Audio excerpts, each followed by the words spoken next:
Thank you. Okay, I'm going to go ahead and get started. I've got the intent of today's session is to really focus on open and transparent government meetings during the pandemic. So we're going to focus just on the aspect of the right to know law as it relates to open meetings, with a focus on some of the changes around the governor's executive orders regarding the state of emergency. I'm going to just give a short background on our organization. Right to Know New Hampshire was formed back in 2013. We're a nonpartisan organization, and we focus specifically on improving open and transparent government by focusing on strengthening the right to know law, known as RSA 91A. We get involved in a number of things. Education is a big part of what we do, and helping citizens either through training or providing assistance and various other resources to help them know the right to know law, apply the right to know law to their circumstances within their communities. And we also focus on improving from a legislative standpoint the right to know law, because there are a variety of shortcomings with our law. We identify those things. We propose legislation to strengthen the law. And we have a legislative effort that we monitor all of the right to know laws and testify with the legislature for or against that legislation. So that's a brief overview of what we do as an organization.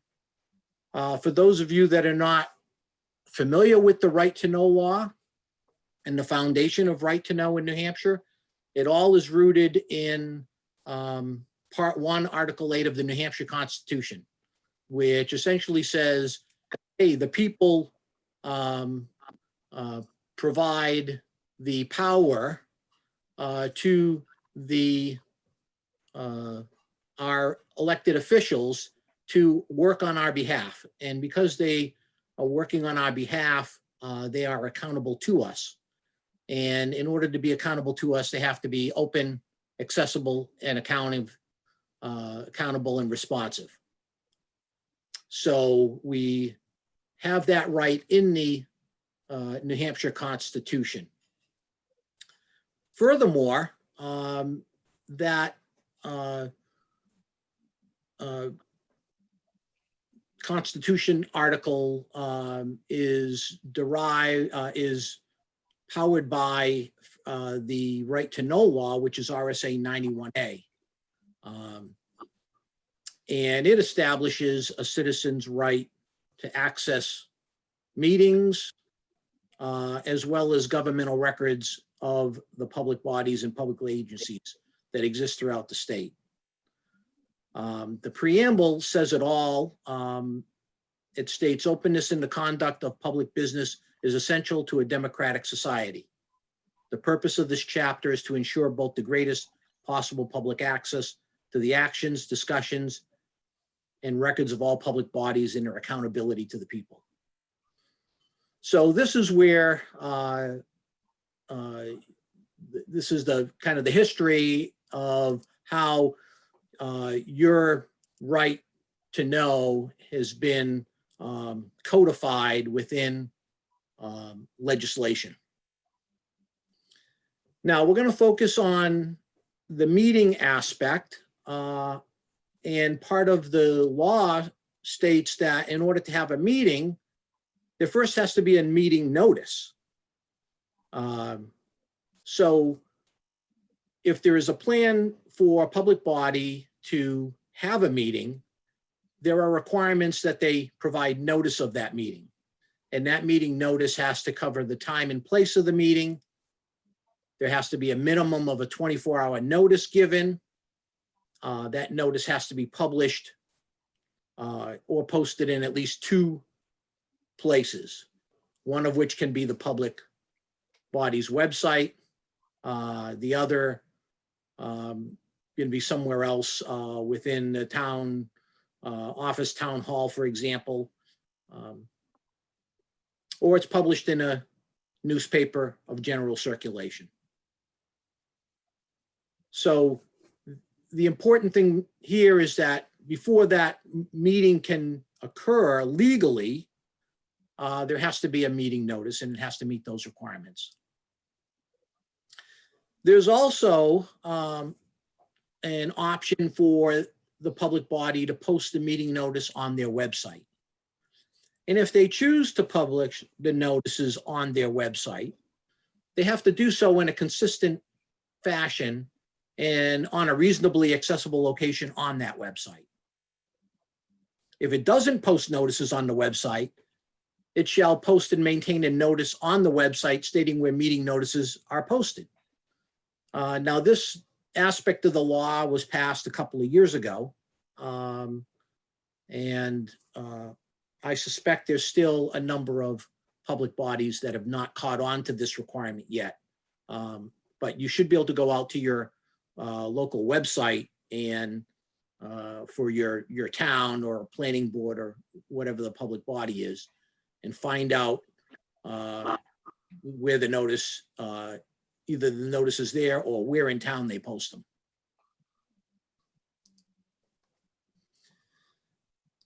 Next, for the meeting to be a valid meeting where they can conduct public business, there has to be a quorum of the public body. If there is not a quorum of the public body, then there is no meeting and no business can be conducted. Typically, the minimum required to meet the requirements for a quorum is a majority of the members.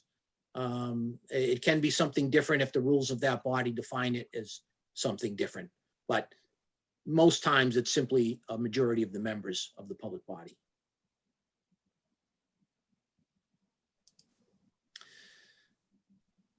The state, because of COVID,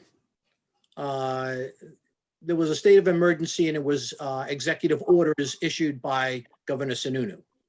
And in Executive Order 2024-04, it specifically stated that state and local government bodies are permitted and encouraged to utilize the emergency meeting provisions of the Right to Know law to conduct their meetings through electronic means, while preserving, to the extent feasible, the public's right to notice of such meetings and the ability to observe and listen contemporaneously. So what this means is they can utilize electronic means for conducting their meetings, but they can't circumvent other requirements of the law simply because there's a state of emergency. So meetings that are held, they're open to the public. There's also non-public sessions, which I'll discuss in a moment. The meetings are open to the public. Anyone can attend. Anyone can take notes. They can use recording devices. It's important that the meeting is audible or otherwise discernible to the public at the location specified in the meeting notice. That particular requirement has been waived because of the state of emergency. And I'll get more to that one in a moment. There's no secret ballot voting that can take place. There are a few exceptions listed below on my slide here. Important thing to remember is the invitation for the public to speak is not mandatory. This is one a lot of people get confused because many public bodies do allow for public input. They allow for a comment section or other ways of allowing the public to talk during the public meeting. That is not a mandatory requirement. That is done at the public body can choose to do that. It's good policy, I think, to do it. But from a law perspective, it's not a requirement. So the law, all it does is it ensures public awareness, but not public participation. and attendees may only speak if the public body allows for that public input. So that's an important thing to make note of.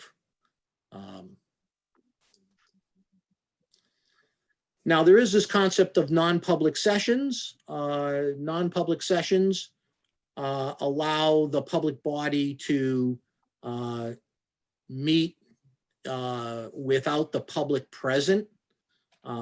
If they decide to go into a non-public session, they do so within a public meeting. And that public meeting initially, as I've talked about earlier, has to have proper notice. It's open to the public. There has to be a quorum present. And they also take minutes of these meetings. Those are all requirements according to the law. Now, I'm not going to go into all the details of non-public sessions. That's kind of beyond the scope of the purpose of this presentation.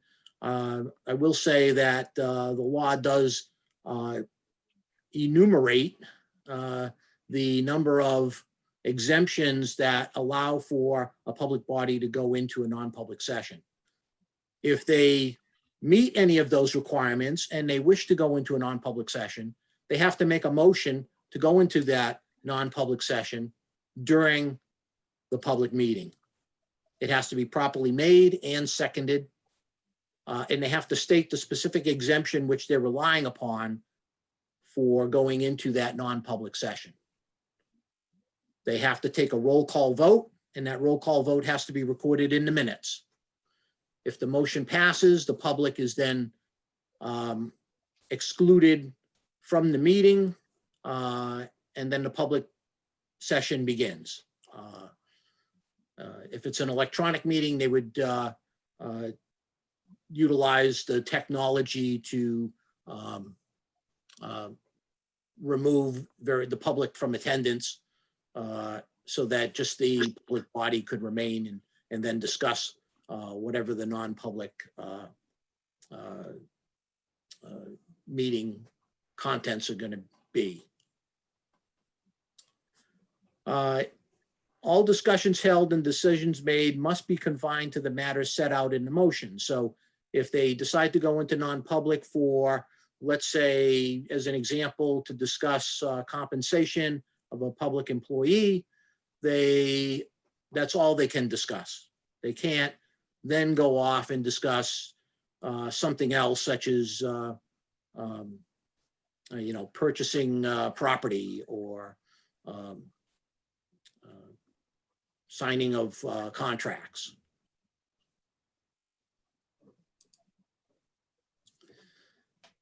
Remote participation in a meeting. Prior to the state of emergency, there were limitations around remote participation that allowed a public body to allow members to participate remotely if attendance in person was not reasonably practical. Okay, that requirement has been waived for the state of emergency. They also were limited that a quorum had to be physically present in the noticed location. That has also been waived as part of the state of emergency executive order.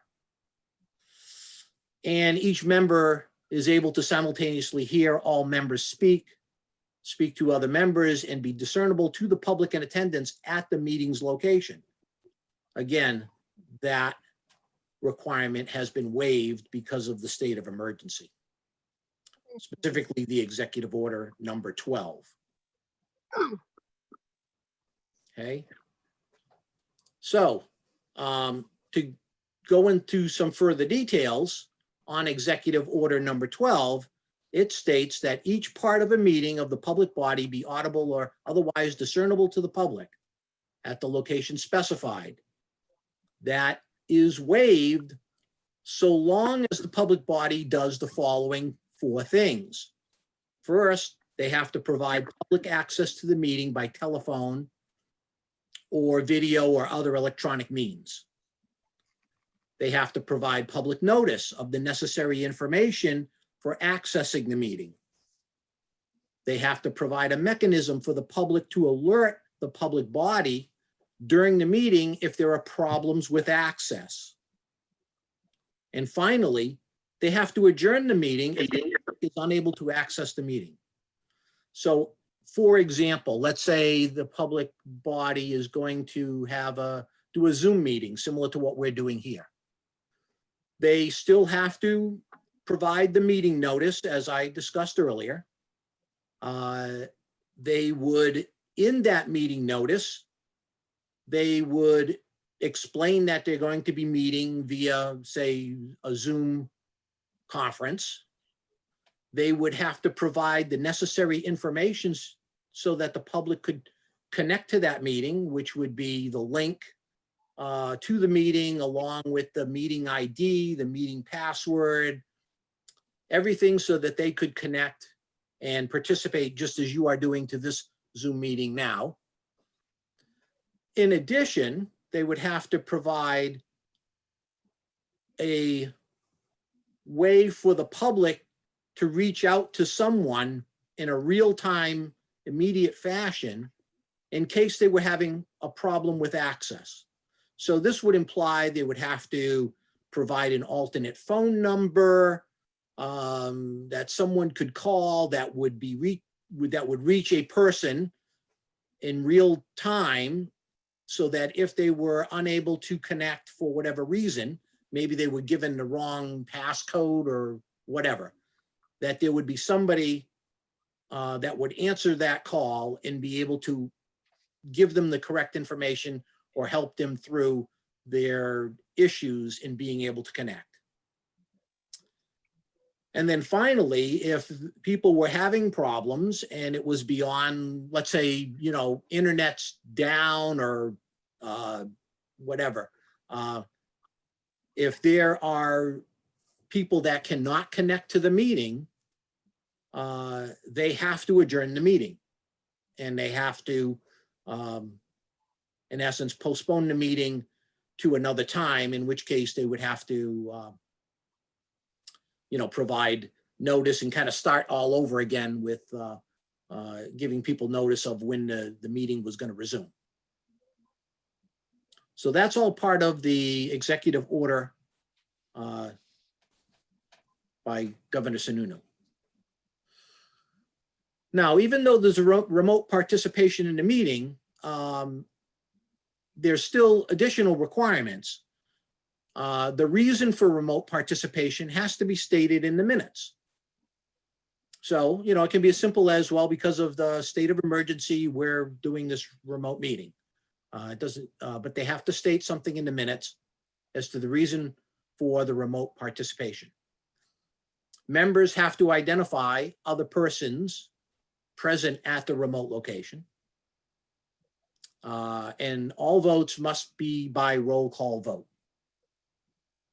So the minutes have to reflect how every single person voted on any matters that came up for a vote.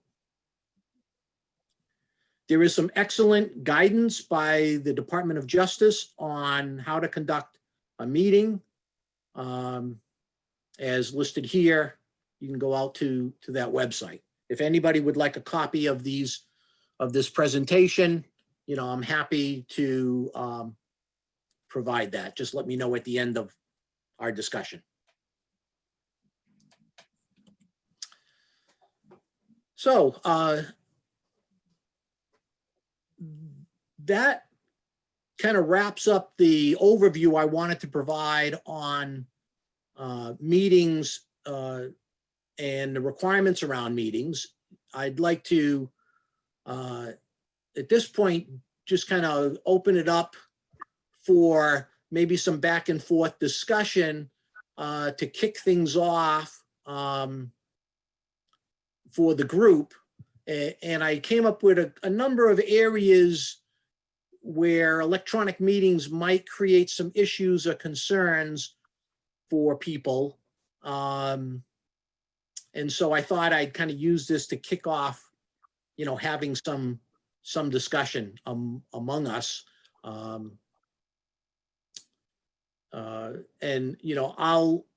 I'll start going through this, but feel free to chime in if you have any questions or you want to offer some additional information, feel free. The first one is recording of the meeting. With the technology, and I'll use Zoom as an example, but there are other tools out there like Zoom. Each one is a little bit different and may or may not provide the same functionality, but generally, they are going to provide some mechanism to allow the meeting to be recorded, both the audio and the video. It would be good practice for the public body to record the meeting, make the meeting available to the public through other avenues. And it's important to also note that if there's comments or there's chat, that could be considered public records, because when people, like on Zoom, where you're allowed to add some chat, you're communicating to all the attendees. And so the argument I would make is that if you're putting something out in chat, that is something that is being conveyed to the public body at large. And you could be including an attachment to some document or whatever else, then that would be delivered to a quorum of the board, and that would make it a public record. This is more my opinion, but based upon what I know about the right to know law, that would be the argument that I would make. Yes, Jody. So I have a question regarding the recording of a meeting, and then I also have a question about the comments in chat. So the recording of the meeting, and I'm not making a judgment on any of this, I'm just trying to find out what exactly is correct. So on a recording of a meeting, I'm not against the public knowing about that, but is it okay to do it without anybody knowing that you're doing it and then to publicize it? Is that okay? It might be. I just want to know. Because we've had some meetings that were publicized on Facebook, and nobody talked with us about posting it, and which is fine, but just nobody ever mentioned anything that they were going to do it. And then it's also in the public on our channel as well. I'm just wondering. Are you talking about requirement to tell everybody that it's being recorded? No, requirement to just to ask somebody for permission to record. Maybe you don't have to ask, I'm just asking. And then to repost it, that's all. Well, there isn't a requirement that the public body record the meeting. Mm-hmm. But if it is. David, can I David, can I interrupt? Go ahead, Vicki. I think what Jody's asking, Jody, correct me if I'm wrong, but are you asking if an attendee can record and then publicize it however they wish? Yes, they can. They can, once they record that, they can do with that whatever they so choose. Yep, and that's and fine. they don't have to announce it. That's fine. I just didn't know exactly where the law stands for that. I think that it's very important for people to know what is going on. So I don't have a problem with that. I just wanted to know where these things stand. And then on the comments in the chat, how do you record that kind of stuff? Because when you record something, it doesn't give you that information, I don't think, in Zoom. Is there a place that you can go for that? In Zoom, when you record the meeting, it also creates a file that has all the chat in it. I mean, it's an option. I'm not a Zoom expert, so but I've looked into it enough so that I can at least pass as someone who knows how to conduct a Zoom meeting. Yeah, I've just usually when I'm running the meetings, I don't have time to look at the chats continuously while I'm doing it. So it would be interesting for me to see what was chatted about during the meeting. Yeah. David, how long do those chats need to be kept? Would those be, unless it's an actual document, would those chats then just be considered part of notes and can be thrown away once the minutes are drafted? You know, it's, I think if you asked several different people, you get several different answers. Because normally, and let's step away from Zoom and the technology for a standpoint. If we go back to the old in-person meetings, right? They could record, the clerk or whoever's taking the minutes could have some device where they're recording the minutes. And then they use that recording to draft the minutes. And then after the minutes are approved, they would destroy or recycle the tape or whatever it is. But there's no requirement that the recording that's used to compile the minutes is kept as a long-term document according to retention schedules, right? So once the minutes are published, they could delete it. And that's fine when you're dealing with more of an audio. Now you get into chat, and if somebody is sending through chat, you know, a link or information, they do a cut and paste, right? And they put in chat, you know, essentially what ends up being a letter to the selectmen or the board, you know, then if each one of those members of that public body is reading that chat, how is that different than somebody who wrote a letter to the selectmen and said the exact same thing in a letter? And that letter, because it was sent to the board and was read by the board, would be a public document that would be available via right to know request and would have to be retained. So I would make the same argument that, you know, that would be the case here. But that's me, a layperson. That's, you know, from a legal standpoint, I'm not sure that issue has been, you know, addressed. But if you read, according to the law, what is considered a public document, it's, you know, information that is provided to a quorum of the public body that is used in furtherance of its function as a public body. And one can argue there's things in chat that meet that criteria. So I think it would be safe to save the chat.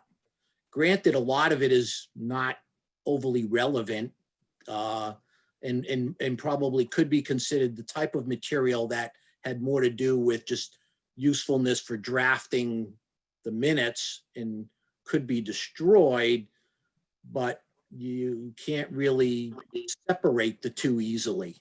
So the safe thing to do would be to save the chat. On a few other things,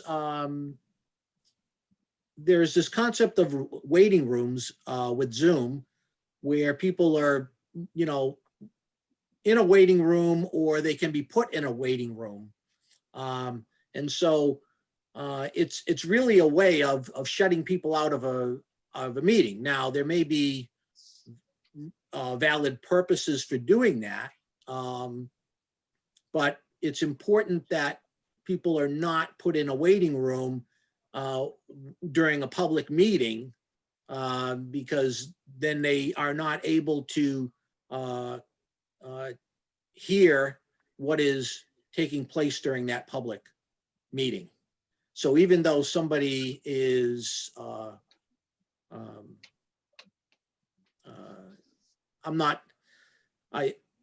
I've heard some stories where people are left in the waiting room, and then they're brought into the meeting to cover their particular subject matter. Let's say they're on the agenda because they want to talk to the selectmen about their issue. Well, if there's 3 people that have ahead of time signed up with the administrator to address the selectmen about some issue, you can't have all 3 sit in a waiting room and then pull one in while the other 2 are in a waiting room. I mean, if it's a non-public session, that's a different story. But if it's a public session, everyone has to be allowed in to hear and see what is transpiring during that public session. Even though you're going to grant only one individual the ability to speak on a particular subject matter, you still have to allow the others access to the meeting. And further on, kind of a continuation of that is the muting aspect of limiting participation. And again, I've heard some stories of both the public being muted and even other members of the public body being muted. The public can be muted to some level. We talked earlier about if somebody's unruly or whatnot. I think there's a certain amount of discretion on the part of the chairperson to maintain control of the meeting. You can't just have somebody interrupt the meetings constantly and speak off topic and do other things that would interrupt the conduct of conducting of that meeting. So that could be a place where muting them could be justified. But again, you can't let the people who have good things to say go on for their 5 minutes, but then when somebody is talking negatively, you let them speak for 30 seconds and then you mute them. That, you can't pick and choose how to mute that way. It has to be limited around issues like conducting the meeting in a manner in order to maintain order. Muting other public body members, I think that creates a much bigger problem because they're part of the public body and they have a right to speak during the meeting. Again, if it was unruly, the chair does have certain amount of, I think, discretion. Again, this is somewhat gray area I'm talking about, but I think they would be able to do certain things in order to maintain control and order of the meeting, as long as they're not discriminating against people. Another thing is just general technology difficulties. I think, we all have worked with technology. We've all been on calls or on meetings where the connection gets interrupted and things like that. There's, a limit to what can be done real time sometimes to address the difficulties around the technology. But I think it's the kind of thing that if it is being repeated, because the public body just doesn't have their act together, that would be cause for concern.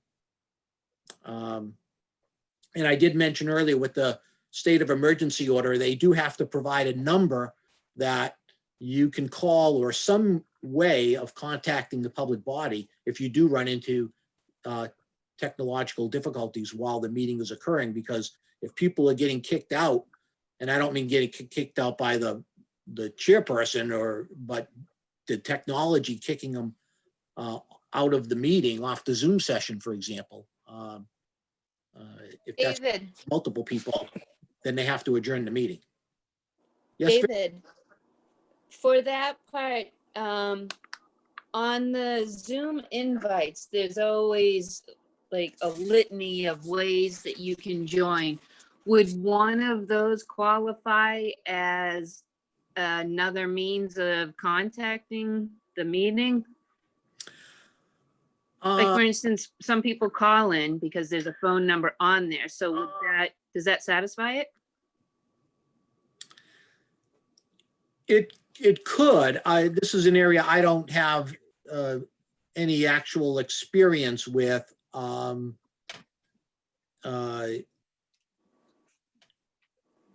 I don't know for sure, but I think the concern that I would have is that if you call in through one of those phone numbers, that just gets you to attend the meeting.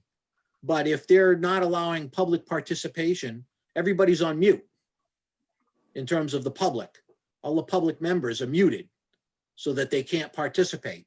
So now if you are calling in and you want to, because you're saying, I can't hear you, you know, through the regular Zoom session, but you're muted because that's what they've done to all public attendees, you know, you've got to be able to reach a person live.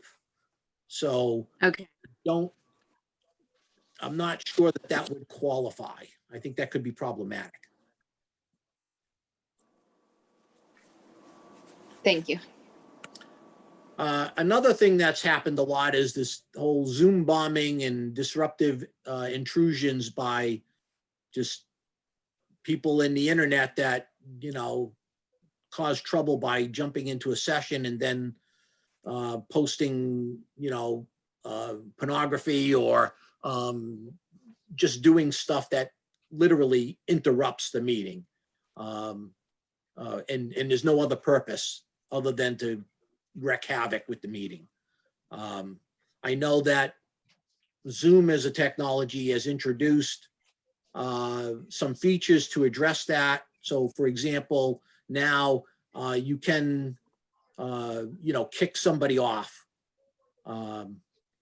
So, you know, for example, if I wanted to, I could take and put anybody into the waiting room, or I could remove them from the call. If it's a Zoom bombing situation, I think there's no problem in doing that, because that isn't really a legitimate, I would argue it's not a legitimate person wanting to participate in the meeting. Their sole goal is to disrupt the meeting. So the technology does allow options to remove them, but you do have to be careful. There's a big difference between somebody who's Zoom bombing versus, you know, a person such as like, you know, Laurie was talking about, where she just wants to speak and might be critical of what the public body is doing, and the public body doesn't want to hear it. You know, that is not really a disruptive intrusion. They might think it is, but it wouldn't fall under that category. And then the last one is, you know, lack of accommodations for people with disabilities. I don't really have anything to say on that other than it is a concern. If you're conducting a meeting and you know that there's people that in the past have attended your meetings with certain, you know, disabilities, and you provided accommodations for them somehow, you got to be keeping that in mind, even with the electronic meetings.